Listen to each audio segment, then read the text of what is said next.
All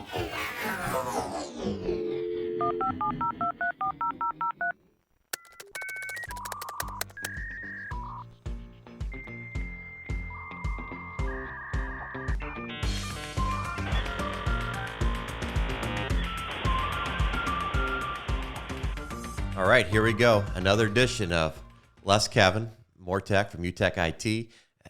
I'll warn you right now, you're not going to need your coffee this morning. You're not going to need any pick-me-up pills or anything like that.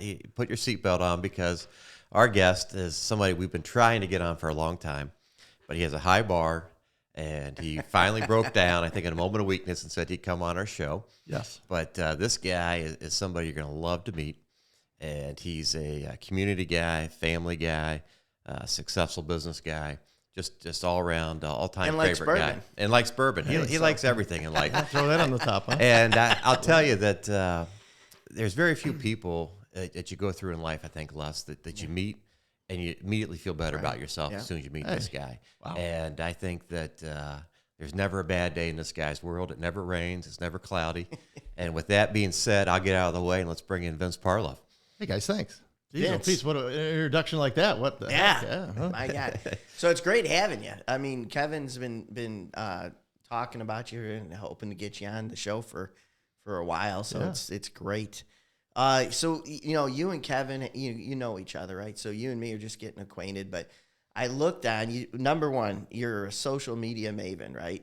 Try to be, yeah. Come on, seriously, I think I could do more, but yeah, I mean, Gary Vee will tell you to do a video every 5 minutes every day, you know what I mean? But I'm not that, but I do pretty good at it, yeah.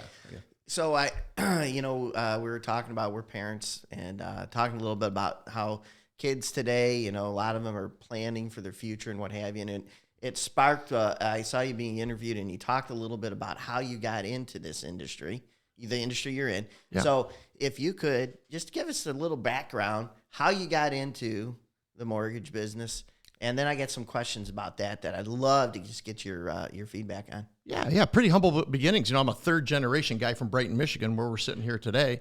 Graduated from Brighton High in 1988, went to Adrian College, and, just like a lot of kids, you get to the end of that rainbow of graduating, now what do you do? Yeah. So I happened to stumble on an event, a job fair type event that was in our gymnasium at the time at Adrian College.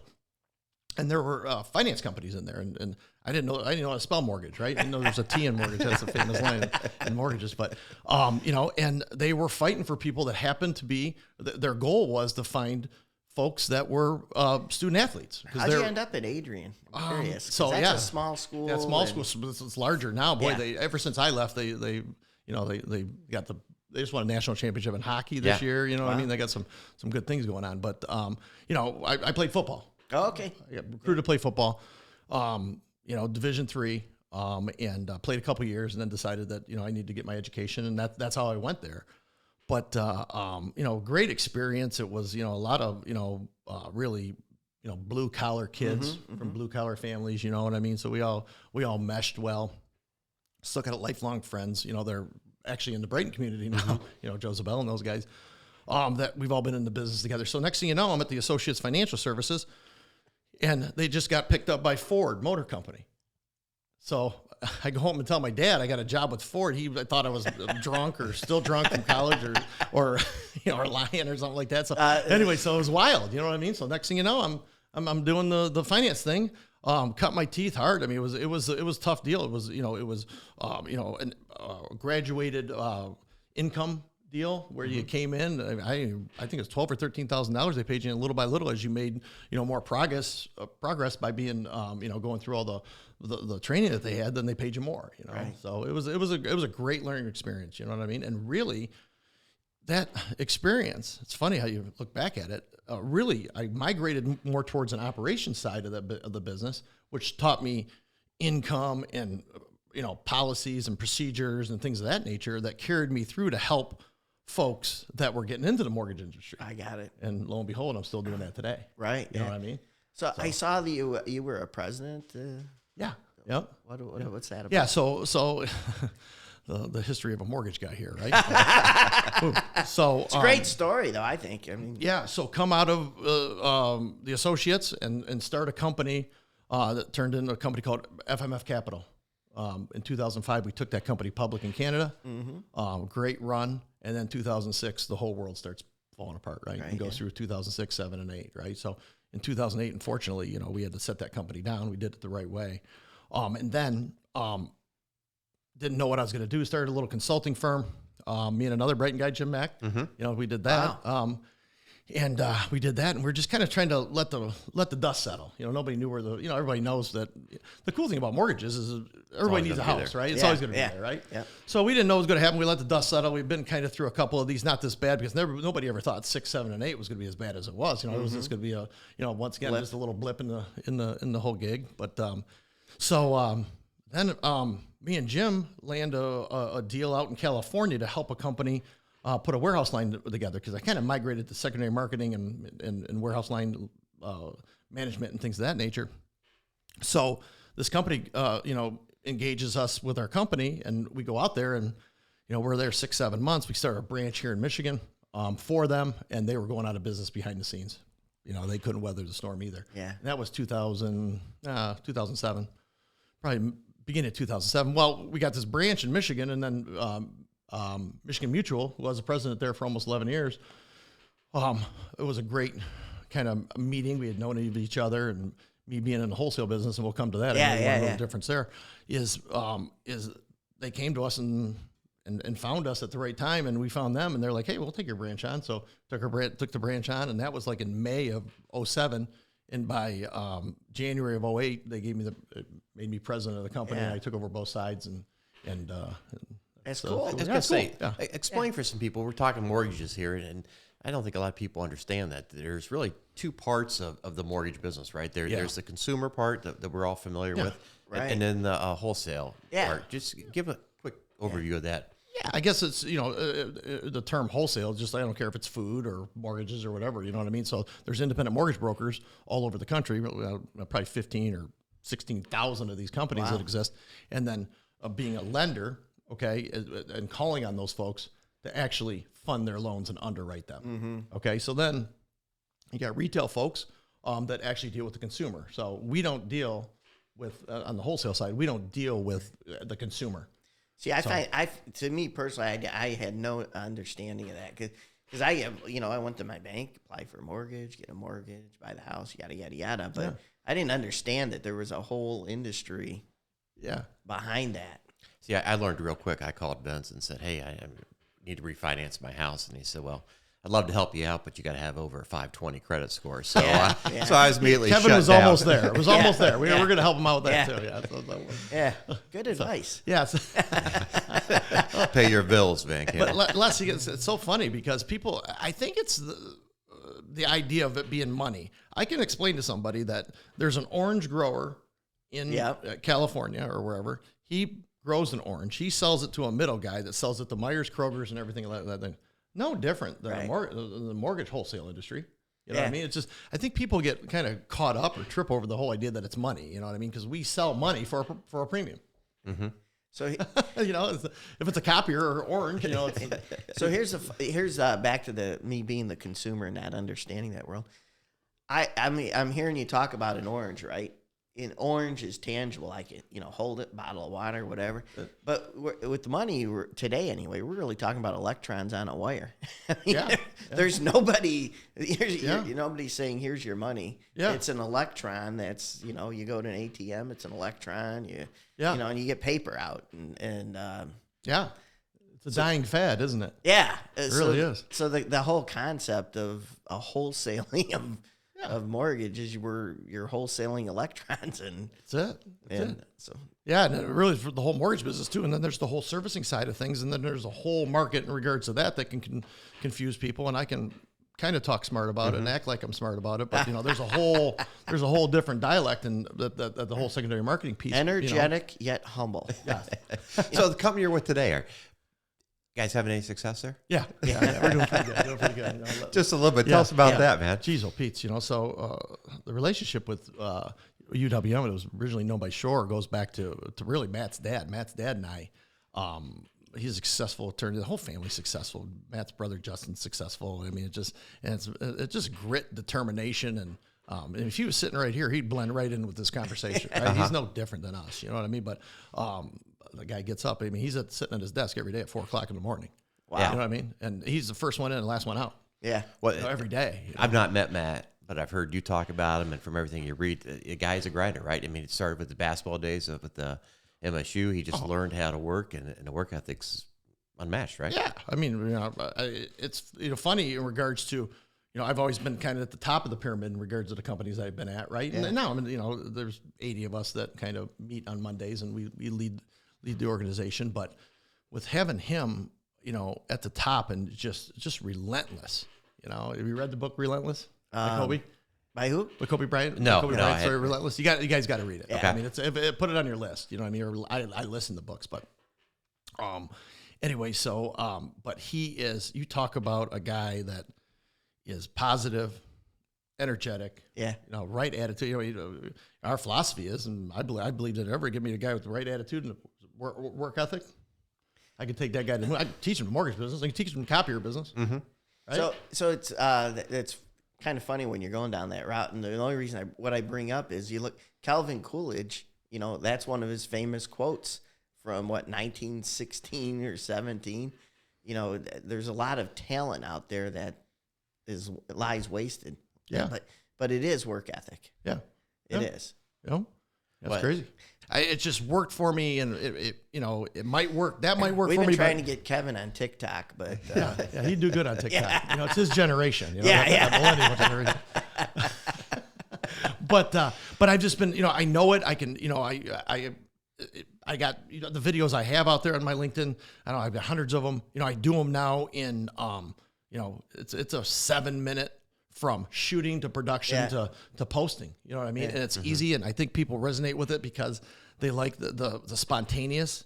Right. Just, hey, this is what's going on. This is what we're doing. I've tried. We got a pretty darn good media team over at UWM. We got a green room. We got all that. I've tried a couple shooting in there. It just doesn't perform as well. You know what I mean? People, it's staged. It's and so I shot one yesterday. It was a 16-second video. And I think I was telling you guys before, I think I got 2,700 views, 68 shares.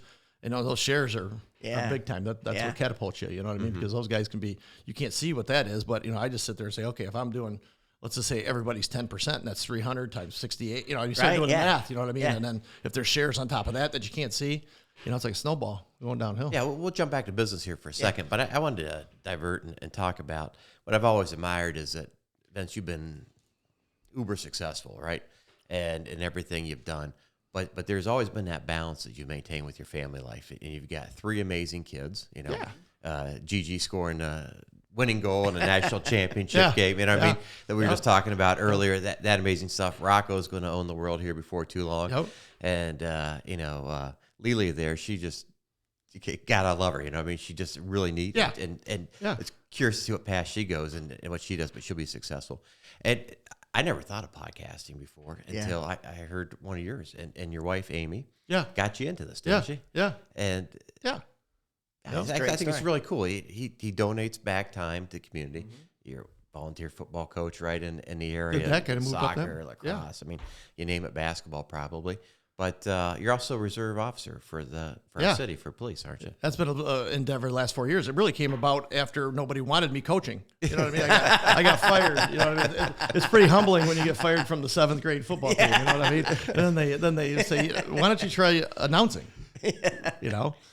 So that's awesome. Yeah. So he gives back in that way. And I've just always admired that he's involved in the community, and I think part of your philosophy from the family and the business, you're a great connector, aren't you? I mean, you bring people together and try and always help somebody out. And I think that's what it's about, right? Yeah.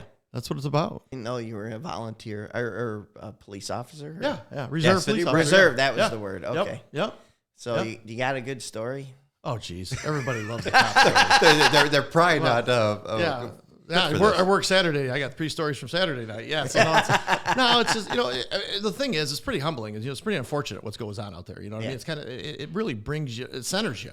You know what I mean? In regards to, we live in our world, we're pretty fortunate, all of us sitting at this table right now, but then you work a 8, 12-hour shift in Brighton, Michigan, which is a pretty, decent city, Yeah. right? Yeah. There's trouble within a quarter mile of this place, Right. and lots of it. There's You know what I trouble mean? at this table. Yeah. Yeah, there's trouble. Yeah, I was trying to get away from the table. I'm trying to but, figure out how this guy gets 30 hours in his day. You know what Yeah, I mean? right. Yeah. It's amazing. Yeah. Yep. I just worked Saturday night. It was, so it was cool. You know what the cool thing is now too, is what I'm finding with it is, there's a younger group, all our buddies are retiring and things of that nature. And so I was with a 25-year-old kid, on here, and it's kind of tough. And I've had to balance this because I've, previously, the last 3 years, I worked with guys near my same age. Well, what happens is you go to a stop or you go to a call or something like that, the folks run to you because of your age, right? They think this is the rookie, this is the guy, and he's really the lead police officer on the scene. You know what I mean? So I'm just like, so I got to be careful in regards to kind of going a route, still watching and protecting, you know what I mean? Because it's a backup situation, you know what I mean, in a lot of cases, but you got to, you got to kind of watch for that. They don't realize you're the Barney Fife. That's right. Yeah, that's it. 2 bullets in the front pocket. Yeah. That's it. Anyway, that's awesome. All right, we digress, right? That's okay. But no, it is neat how you believe in your community. You grew up here, you work here, play here, protect us, and I think that's really neat. So my mom was a Brighton homecoming queen in 1954. She's still alive. She lives in the same house we grew up on. So so there's a lot of okay. Get a pitch in for her. Now I got you. He dropped the bait there. If you're really nice to him, he'll invite you over when Mama Parlove makes meatballs. Yeah, really. Nobody can make a meatball. She's semi-retired. Kevin used to run over with his spoon. That's all. He'd still be in his pajamas, and we cook sauce every year. We just did it. It's all over Facebook. We cook sauce for the whole year, once a year. So really get all the kids together. So now Mama Parlove is semi-retired, and she's the lead supervisor now. So what's her secret to the meatball? It's the same, compilation that a lot of people use, the veal and the ground round and the sirloin and pork, and the things of that nature. I think the key to the sauce really is that we put a country rib in it with the bone. Good. Yeah. Okay. So as the sauce is simmering all day, that marrow, that's what I think. You know what I mean? Which is cool. Well, you'll want it. Yeah. I'd love to try it because I gotta tell you my secret on the meatball is I throw ricotta cheese in there. That's a famous one. Yeah, because of the ricotta just it keeps it moist. Yeah, exactly, and it doesn't cook out. Right. So a lot of people I know will soak bread in milk or something like that. Yeah. The milk can cook out. Yeah, you're looking for something that brings that packs that meatball but doesn't dry it out. Right. That's the age old secret, right? Yeah. And it's funny because my grandmother, I don't know, she didn't seem like she had these secrets. She just put meatball together, and it was great, right? There's all these secrets. So you're very successful on the wholesale side, and you guys see that there's still a need to help out on the broker side, right? So you've started another little venture to take care of people, haven't you? Yeah. So the whole idea is that we're trying to get as I came up through the ranks and we got to 2006, 2007. The broker community was about 50% of the market share. Mm-hmm. Okay, so 5 out of 10 loans were done by independent mortgage broker. Okay, pre-2008. Well, 2008 happens. That segment of the business goes away, right? It drops down to single digits, or depending on what book you're reading. So our goal is to build that back up. We're dancing a little bit over 20% right now. I think there's a lot of who's taking care of 80%? I mean, all the banks and the retail guys. So Chase and there's your FDIC insured credit unions, banks, folks like that. And then there's your retail folks that aren't federally chartered and things of that nature, like your guarantee rates. You see them folks like that. Yeah. So I saw in that. You were being interviewed on a podcast from a mortgage brokers organization. I'll just say it was like an association, and they were interviewing you, and you were talking about, the independent and how much growth potential that is there, and I almost got the sense from you that it's a limitless, time, and the time now is to strike. Yeah, and that's what Kevin alluded to is that we found that there was a hole, and this was what UWN led by Matt and really that whole leadership group is that if we see a hole, we're 8,000 people wide, total, you know what I mean? But we act like we're 8. You know what I mean? If we see a hole, really, Transition Mortgage, which what you're talking about right now is a mortgage company that's put there to help independent mortgage brokers bridge that gap, of getting to out on their own. You know what I mean? So was so let's just say I'm wanting to get into mortgage because for whatever reason. Yeah. So now your main organization's supplier, it's my supplier, Yep. back to the orange item. And you're the guy that says, let me help you open your store. Yep. Here's the laws you need to understand. Here's the legal. Yeah, we even go a little bit farther. We'll actually set up your entity for you. There's a lot of things that we'll help you do, right? Because you're over here, you're running a business, right? Yeah. Trying to think of a quick analogy with copiers. If there's some other piece of equipment that you're going to sell, where you're just like, well, geez, Pete, so what do I do? I can't stop my production over here, my sales team over here. I got to come over here and figure it out, right? How do I feather this in? So that's what we've done with Transition Mortgage, which we've done is we've provided a safe haven for people to come, write some loans, make some money, and then we show them how to open their own company up. Wow, be that's entrepreneurial. spectacular. Yeah. So that was a gap that we had. And so we had talked about it, talking about it and doing different things and stuff like that. But really it came about with the final decision was made in a famous meeting with me and Matt. It was about 20 minutes long, and he goes, "Let's just go do it." So that was beginning of January, or right after it was right after the New Year, I think, like that. We incorporated Transition Mortgage January 17th, and today we're up Of this year. Wow. And today we're up in 10 states. Okay, so here's my analogy as I listen to this.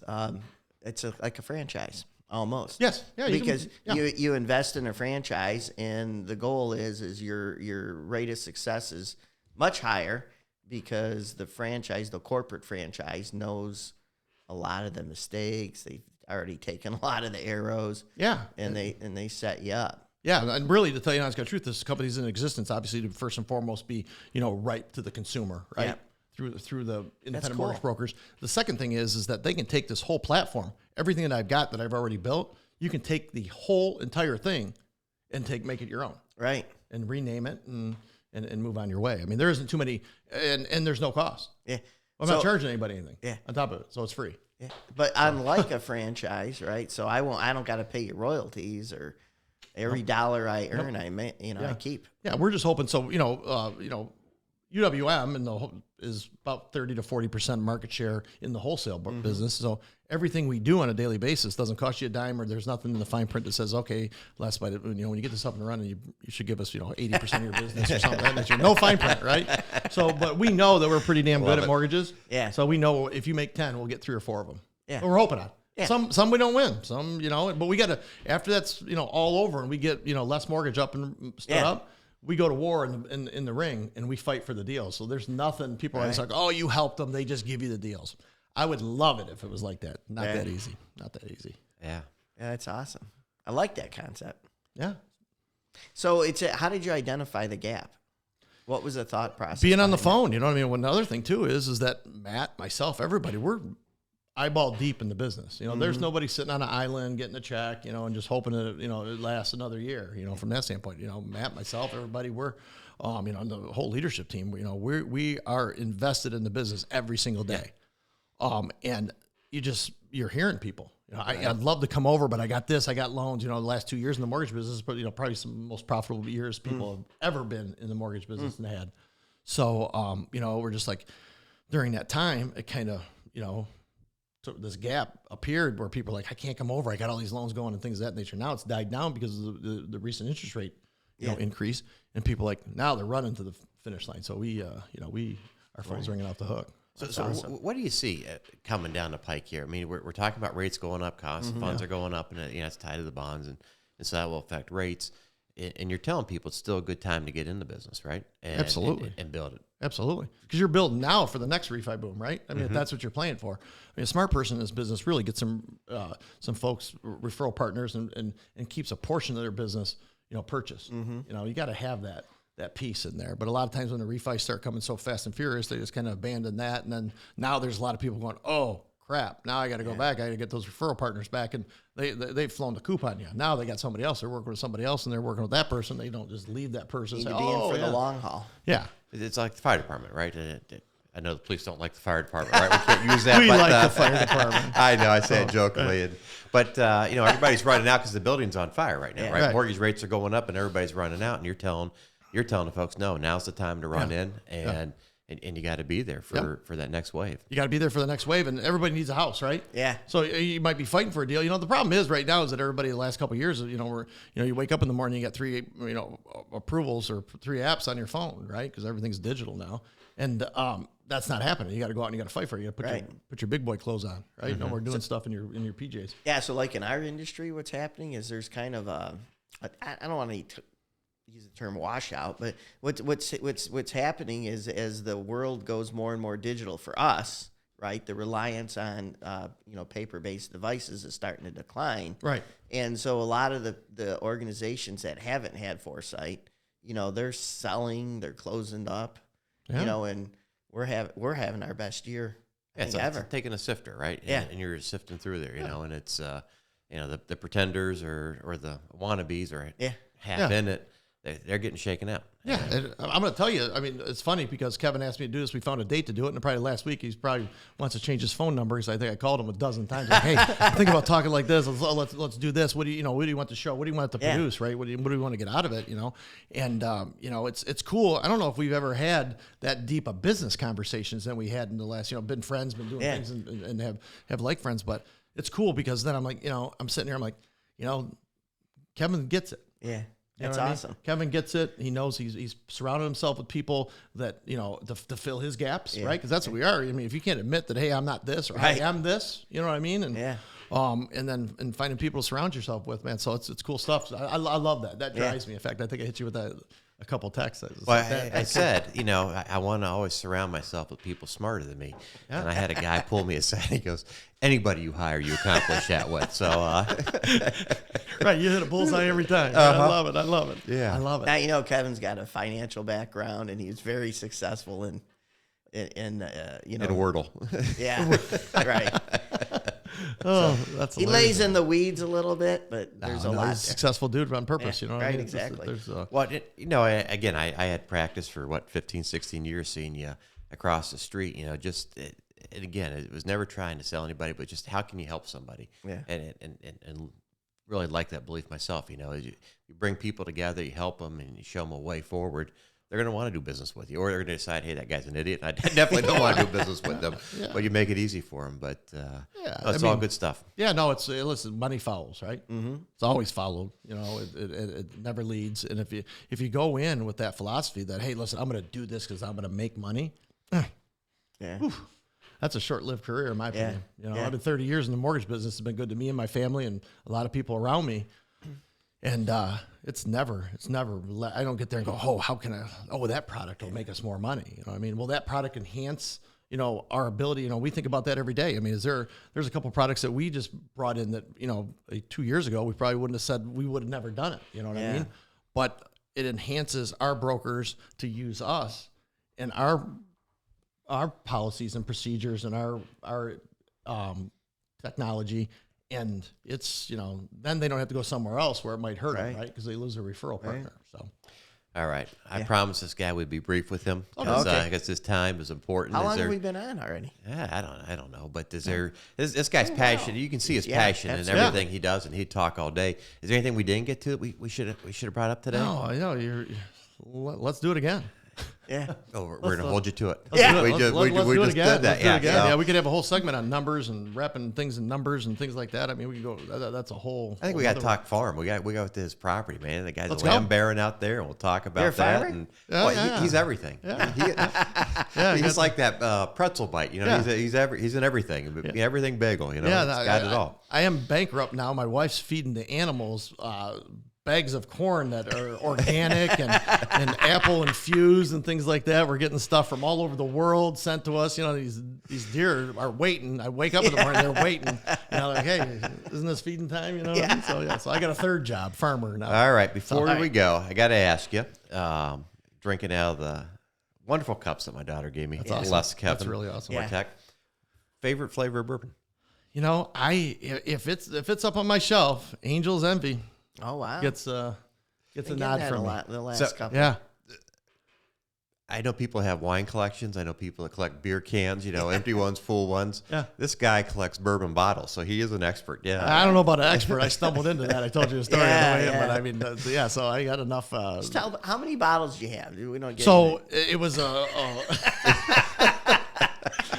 oh, you guys! I mean, This is an so amazing it makes me sound like a guy with a problem. Right, guy with a problem. And so it's really all my friends, but I'll tell you. So I get in this what is it? A multi-level marketing chain letter kind of thing. Yeah, chain letter kind of thing. That where you send a bottle of bourbon to somebody. This was a couple years ago.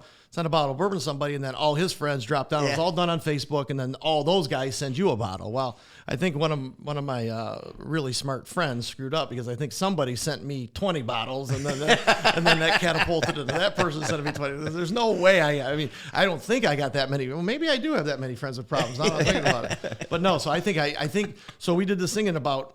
It became the joke of the neighborhood, and my wife, and she's just like, there was bottles of bourbon showing up at her front door, and next thing you know, I think I was close to 80 bottles, 70, 80 bottles of bourbon, you know what I mean? So, you're going into a deal like that, and I don't care it is, you had to buy at least an $85 bottle to send out to the person, and that person, created the airplane type deal. Yeah. Is I'm like, well, I guess I'm only out $85. I think I'm up $3,000. It's the first time ever that I'm up. Well, we snuck in your cup there. Our friends at Resist Spirits. Yep. This is FKNG. Southwest Detroit. Michigan Michigan boys. Kings, not girls. gods. Love it. So thanks for coming on. We'll get you back here. Yeah, and man. Cheers. Cheers. Cheers, you guys. Cheers, you guys. Yeah.